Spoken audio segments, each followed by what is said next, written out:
All right, let's bring in Morgan Ortagus, former State Department spokesperson. She's here in the studio with us. Great to see you. Hey, sir. How's Good Nashville? It's the best. Got that twang going here? I'm working on it. It's coming. I have to have a bourbon or two. Well, we can arrange that. So we see all these protests in Russia. At last count, 2,500 people were arrested. These are people who don't want to go to war in Ukraine. They know what's going on there. They're not convinced that this is the right thing to do from even a Russian perspective. But is this raising any significant pressure on Putin?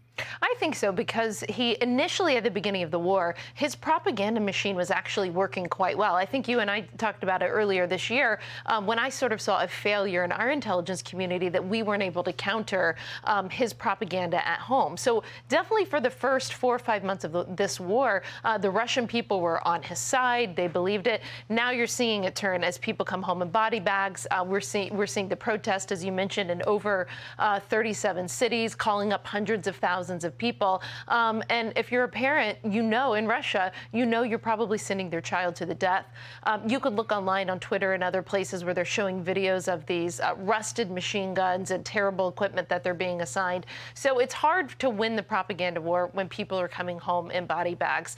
Now, how does that affect his calculation? Listen, Putin's back is against the wall. And as the CIA director has noted, you know, aging and decaying empires can be great powers, can be as perilous as ones that are rising.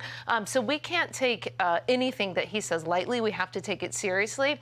At the same time, the United States and the West cannot allow ourselves to be blackmailed from a nuclear weapons perspective by Russia, by Putin. We cannot let him blackmail us into telling the Ukrainians that they have to stop or that we have to ease up pressure, because if we allow Putin to do that, if we blink in the face of his nuclear threats, then Xi Jinping will see that and the Ayatollah in Iran will see that, and everybody will use that as a tactic against the West. I want to actually dig in on that, Morgan, because the president hasn't made clear exactly what the consequences would be. Say Russia uses nuclear weapons. Jake Sullivan, I believe, said the U.S. would act decisively. Yeah. What does that mean to you, and do you think it's enough? We're going to have to define it more in the public domain. I assume and I hope that there are clear red lines that are being communicated behind the scenes to the Russians. I don't know. I'm not currently communicating to them, but I know, sitting in many meetings with them and Mike Pompeo, that you can leave no wiggle room, that you have to, again, establish those clear red lines. And the administration may not know what it is yet, but I'm hearing a lot of talk and chatter, Aisha, of people saying, well, maybe we need to give Putin this off-ramp. Maybe we do need to get the Ukrainians to concede. That is the wrong approach, because Xi Jinping will see that and he will use that tactic whenever it comes to Taiwan. The Ayatollah in Iran will continue to use that tactic as it relates to getting a nuclear weapon. We can't be blackmailed by rogue states that have nuclear weapons. And if we do, then we lose all of our leverage around the world. Let's talk about not the border between Russia and Ukraine, but the border between Mexico and the United States, because since Biden took office, 267,000 unaccompanied minors have come across that border. And we know how perilous it is because, I mean, we've got 800 people, I think, at last count this year who have died trying to make that perilous journey across the border. We're talking about kids who are being set up. That's right. And this is about 5 times as many unaccompanied migrant children who came across the border in the last year of the Trump administration. These people are coming across the border, and a lot of time it's parents sending their children across the border with these drug cartels. Maybe they think that they're sending their children to a better life, but they're not. As many times as you pointed out, they're sending them to their death.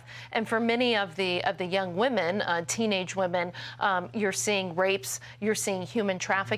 I think we need to start thinking about these drug cartels a little bit more like terrorist organizations. And what do I mean by that? These drug cartels, first of all, are set to make $13 billion this year in human trafficking and smuggling and the fentanyl and drugs and whatever else they're smuggling across the border. But similar to ISIS or even Al-Qaeda, the way in which they treat women and children, you know, the rapings, the murders, even some reports of beheadings, these are the act of terrorist organizations, and they're acting this way because there is an open border policy that allows them to get away with it. I was just there a few weeks ago. I saw the open border myself. I saw the smugglers put a ladder, have people climb over the fence, and then they ran into America. Amazing, isn't it? I saw it myself. And I wonder what it's going to take to get people to really talk about it and do something about it, because we show the numbers every day. We show the visuals all the time, but it seems like it's not getting anywhere in Washington.